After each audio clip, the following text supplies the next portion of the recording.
صلی علی کہتے کہتے کھلے آنکھ صلی علی کہتے کہتے۔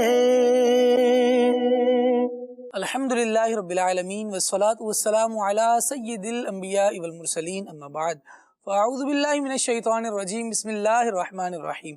مدنی چینل کے ناظرین، آپ دیکھ رہے ہیں سلسلہ کھلے آنکھ صلی علی کہتے کہتے۔ رب العالمین کی بارگاہ میں دعا کرتے ہیں مالک کریم آج کے دن کو ہم سب کے لیے خوب رحمتوں اور برکتوں والا بنائے، رحمتیں برکتیں حاصل کرنے کی کوشش کرتے رہیے۔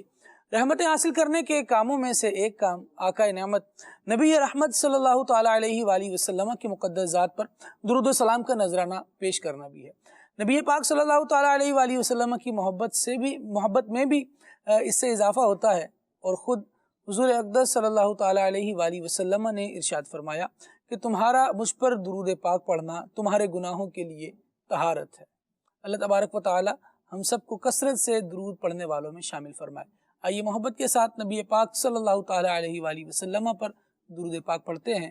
صلو علی الحبیب صلی اللہ تعالی علی محمد صلی اللہ تعالی علیہ وآلہ واصحابہ وبارک وسلم۔ بلا تاخیر اللہ رب العالمین جل وعلا کے مقدس کلام قرآن مجید کی آیات بینات کی تلاوت آئیے سماعت کرتے ہیں۔ اعوذ باللہ من الشیطان الرجیم، میں اللہ تعالیٰ کی پناہ میں آتا ہوں شیطان مردود سے۔ بسم اللہ الرحمن الرحیم، اللہ کے نام سے شروع جو نہایت مہربان رحم والا۔ الف لام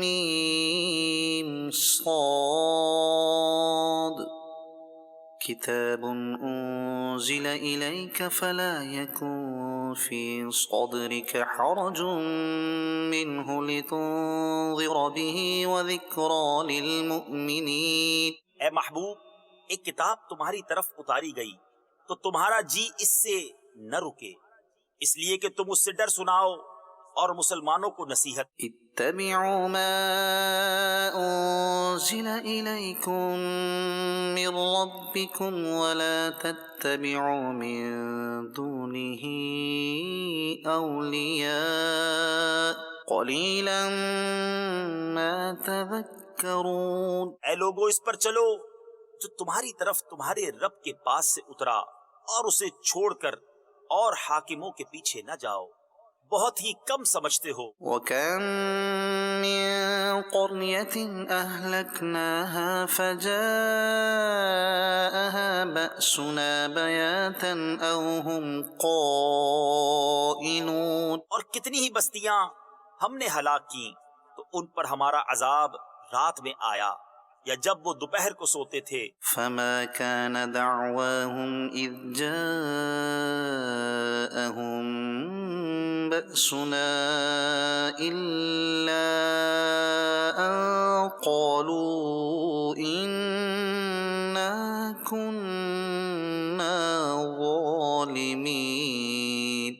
تو ان کے منہ سے کچھ نہ نکلا جب ہمارا عذاب ان پر آیا مگر یہی بولے کہ ہم ظالم تھے۔ فَلَنَسْأَلَنَّ الَّذِينَ أُرْسِلَ إِلَيْهِمْ وَلَنَسْأَلَنَّ الْمُرْسَلِينَ۔ تو بے شک ضرور ہمیں پوچھنا ہے ان سے جن کے پاس رسول گئے، اور بے شک ضرور ہمیں پوچھنا ہے رسولوں سے۔ فَلَنَقُصَّنَّ عَلَيْهِمْ بِعِلْمٍ وَمَا كُنَّا غَائِبِينَ۔ تو ضرور ہم ان کو بتا دیں گے اپنے علم سے، اور ہم کچھ غائب نہ تھے۔ وَالْوَزْنُ يَوْمَئِذٍ الْحَقُّ فَمَنْ ثَقُلَتْ مَوَازِينُهُ فَأُولَئِكَ هُمُ الْمُفْلِحُونَ۔ اور اس دن تول ضرور ہونی ہے تو جن کے پلے بھاری ہوئے وہی مراد کو پہنچے۔ وَمَنْ خَفَّتْ مَوَازِينُهُ فَأُولَئِكَ الَّذِينَ خَسِرُوا أَنفُسَهُمْ بِمَا كَانُوا بِآيَاتِنَا يَظْلِمُونَ۔ اور جن کے پلے ہلکے ہوئے تو وہی ہیں جنہوں نے اپنی جان گھاٹے میں ڈالی ان زیادتیوں کا بدلہ جو ہماری آیتوں پر کرتے تھے۔ وَلَقَدْ مكناكم في الأرض وجعلنا لكم فيها معايش قليلا ما تشكرون. اور بے شک ہم نے تمہیں زمین میں جماؤ یعنی ٹھکانہ دیا اور تمہارے لیے اس میں زندگی کے اسباب بنائے، بہت ہی کم شکر کرتے ہو. وَلَقَدْ خَلَقْنَاكُمْ ثُمَّ صَوَّرْنَاكُمْ ثُمَّ قُلْنَا لِلْمَلَائِكَةِ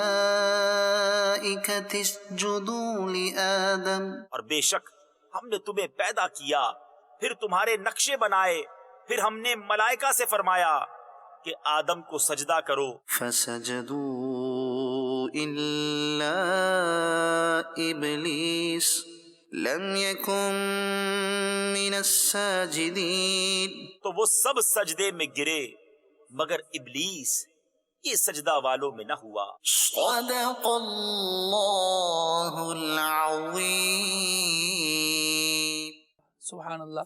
رب العالمین جل وعلا کے مقدس کلام قرآن مجید کی تلاوت الحمدللہ سننے کی سعادت حاصل کی. سورہ اعراف کا مدنی چینل کے ناظرین آج سے سلسلہ ہمارا شروع ہوا اور اس کا ایک جز یعنی کچھ حصہ ہم نے سننے کی سعادت حاصل کی. سورہ اعراف کا تعارف اگر پیش کروں تو یہ وہ صورت ہے جو مکہ مکرمہ میں نازل ہوئی اور مکی صورتوں میں سب سے بڑی صورت ہے. آقا دو عالم صلی اللہ تعالیٰ علیہ وآلہ وسلم نے ارشاد فرمایا، سیدہ عائشہ صدیقہ رضی اللہ تعالیٰ عنہ اس کی راویہ ہیں، فرماتی ہیں کہ نبی محترم صلی اللہ تعالیٰ علیہ وآلہ وسلم نے ارشاد فرمایا، جو قرآن مجید کی ابتدائی 7 بڑی صورتیں یاد کر لے اور ان کو پڑھتا رہے تو یہ اس کے لیے کثیر ثواب کا باعث ہے. ان 7 صورتوں میں سورہ اعراف بھی موجود ہے. اس صورت کا نام اعراف کیوں ہے؟ اعراف کسے کہتے ہیں؟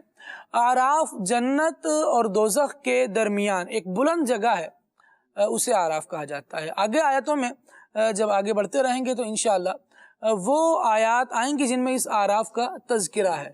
وہاں پر بیان کیا گیا کہ یہ اعراف کیا ہے، یہاں کون لوگ ٹھہریں گے، اور مفسرین نے اس سے جو چیزیں مراد لی ہیں اس کو انشاءاللہ وہاں تحت آیت بیان کیا جائے گا. اللہ تبارک و تعالی ہمیں قرآن کریم پڑھتے رہنے کی توفیق عطا فرمائے. اس صورت کے مرکزی مضامین میں سے، کیونکہ مکی صورتوں میں یہ بات ہے کہ وہاں پر کیونکہ مکہ مکرمہ میں کفار تھے جو اللہ تبارک و تعالی کی توحید کے انکاری تھے، یہ لوگ رہا کرتے تھے. تو جو صورتیں مکے میں نازل ہوئیں ان میں بالخصوص عقیدہ توحید کو بیان کیا گیا. ان قوموں کا ذکر بیان کیا گیا جو قومیں عقیدہ توحید کی انکاری تھی، اللہ تبارک و تعالیٰ کے علاوہ کسی کی عبادت کیا کرتی ہیں، کسی اور کو خدا مانتی تھی، ایک سے زائد خداؤں کا یقین رکھنے والی تھی. ان پر اللہ تبارک و تعالیٰ کا کیسا عذاب آیا، کیسے وہ نیست و نابود ہو گئے، ان کا تذکرہ کر کے اللہ تبارک و تعالیٰ نے اس امت کو یہ بتایا ہے کہ وہ غلط عقیدوں پر تھے، برائی کے کاموں پر تھے، برے نظریات کے ساتھ جی رہے تھے، اور اللہ تبارک و تعالیٰ کے انبیاء بھیجنے کے باوجود بھی جب انہوں نے اس دعوت کو نہیں مانا اور توحید پر ایمان نہیں لائے، انبیاء کی رسالت کا انکار کرتے رہے، تو اللہ تبارک و تعالیٰ کے سخت عذاب کا شکار ہوئے. لہٰذا تم نے ایسا نہیں کرنا. یہ قرآن کریم نصیحت ہے پچھلوں کا تذکرہ کر کے موجودہ قوم کے لیے، یعنی ہمارے لیے یہ نصیحت بیان کرتا ہے پچھلے والوں کی غلطیوں سے تم عبرت حاصل کرو، تم نے وہ غلطیاں نہیں کرنی. اور مدنی چینل کے ناظرین یہ عبرت، یہ نصیحت ہم کیسے حاصل کر سکیں گے؟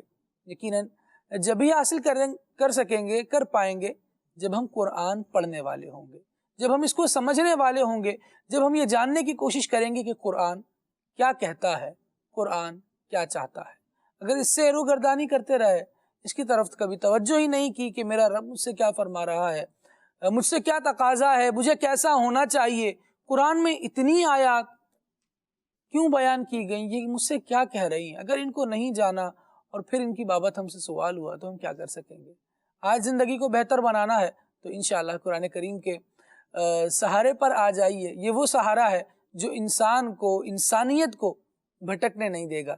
نبی کریم صلی اللہ تعالیٰ علیہ وآلہ وسلم نے 2 مضبوط اور بھاری چیزوں کو بیان فرمایا کہ میں اپنے بعد تمہارے لیے انہیں چھوڑے جا رہا ہوں، اگر تم ان سے وابستہ رہو گے تو ہدایت پر رہو گے. ان میں ایک قرآن ہے، دوسرے نبی پاک صلی اللہ علیہ وسلم کی اہل بیت ہیں، تو ان سے محبت کی جائے، ان کی سیرت کو دیکھا جائے، اہل بیت کی محبت، ان کی سیرت کو دیکھا جائے، کیونکہ ان کی سیرت بتاتی ہے کہ قرآن پر عمل کیسے کرنا ہے۔ اللہ تبارک و تعالی ہم سب کو نور قرآن اور فہم قرآن نصیب فرمائے۔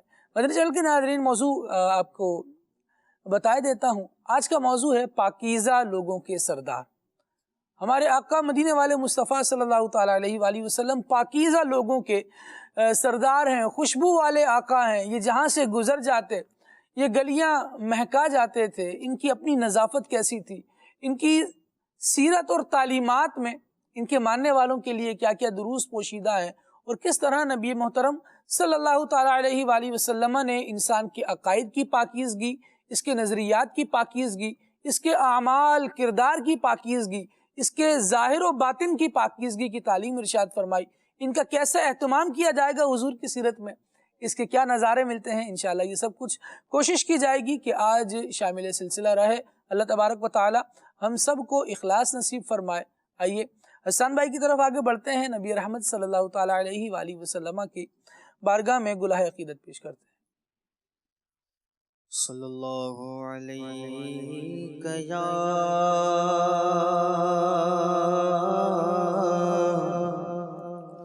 رسول اللہ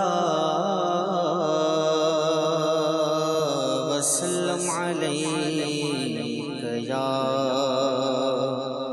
حبیب اللہ، صلی اللہ علیہ یا رسول اللہ وسلم علیہ یا حبیب اللہ۔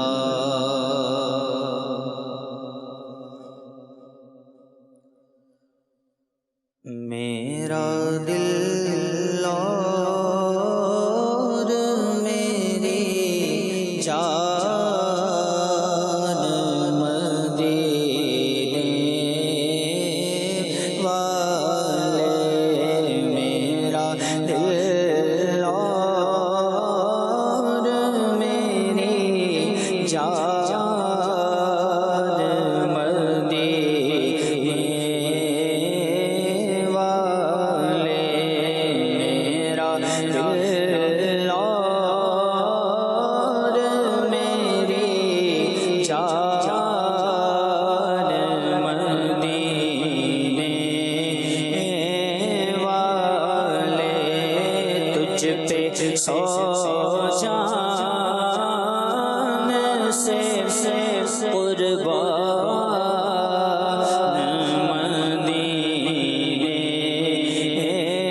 والے، تجھ پہ سو جان سے قربان، تجھ پہ سو جان سے قربان، تجھ پہ سو جان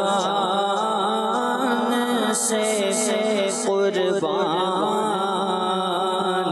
مدینے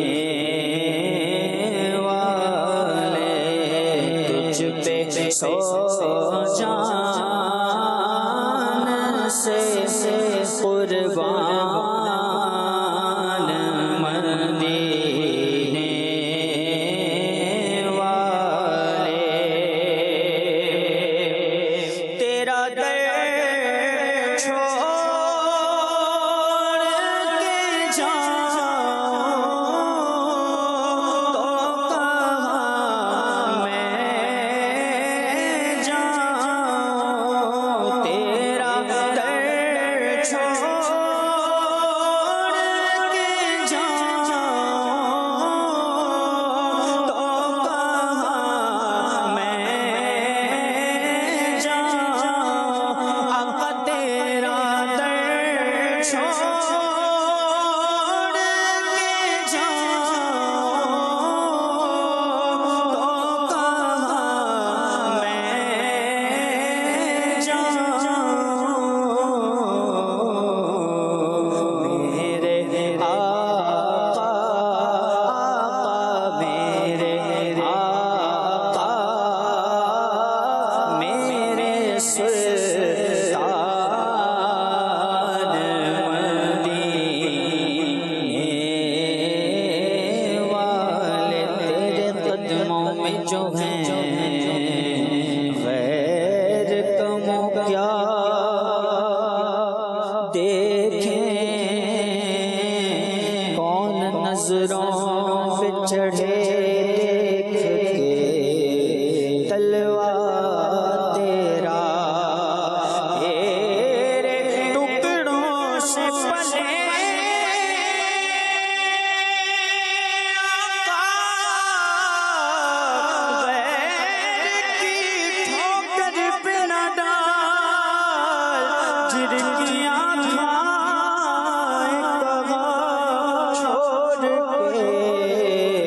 صدقہ تیرا میرے آقا مدینے والے میرے آقا میرے سلطان مدینے والے میرے آقا سلطان مدینے والے بھر دے میرے آقا میری جھولی بھر دے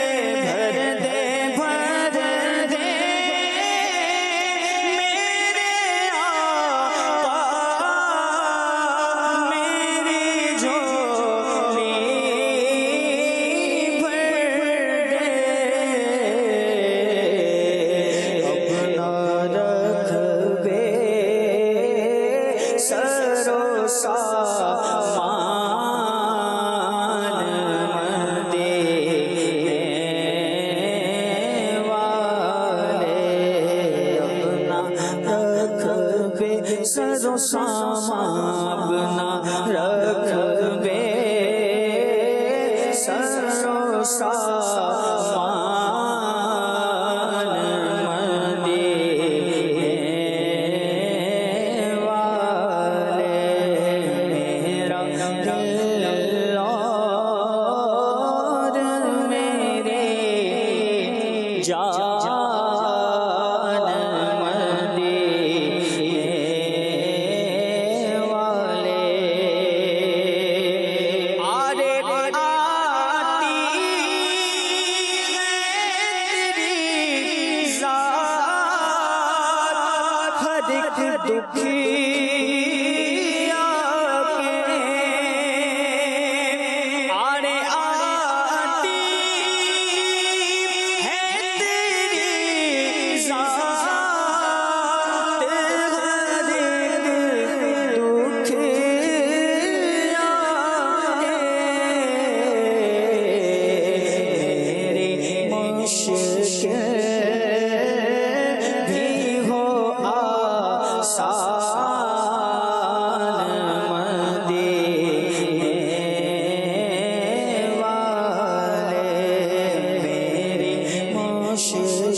پہ سو جان جس قربان تجھ پہ سو جان سے قربان مدینے والے پھر تمنا